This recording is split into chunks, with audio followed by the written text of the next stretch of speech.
Listening.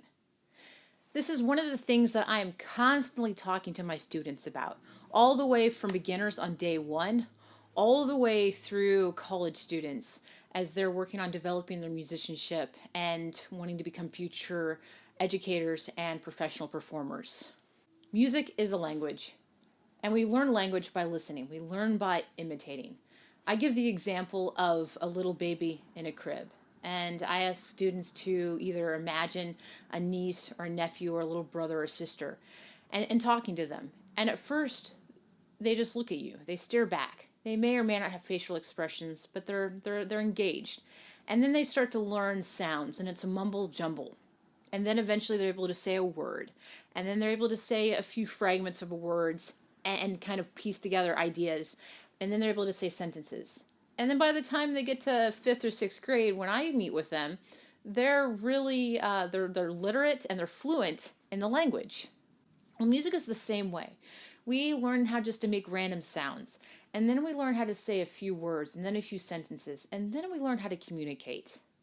So music, it's about communicating.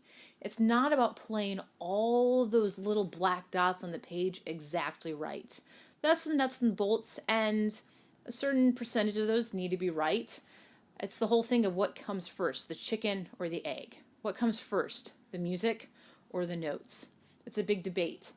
And so the goal is to communicate and to let all of the details kind of work out over time as we kind of zoom in and out.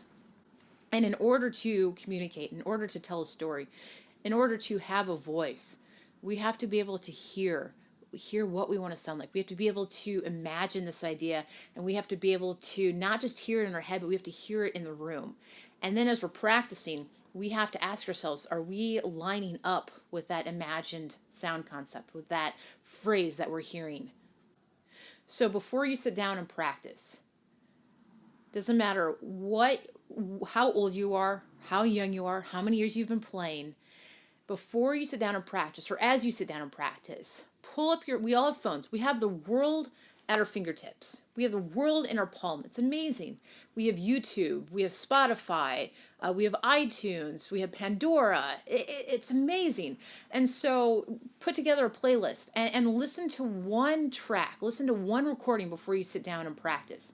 And not just while you're doing other things, but literally sit down, put on your headphones, close your eyes, and imagine what it would be like to play as if your favorite player is playing. What are they doing with their sound? What are they doing with their air? How are they making it sound so easy? And then when you go to play your first note, the horn comes up, and you're going to try to sound like Phil Smith. Can you make one note sound like Phil Smith?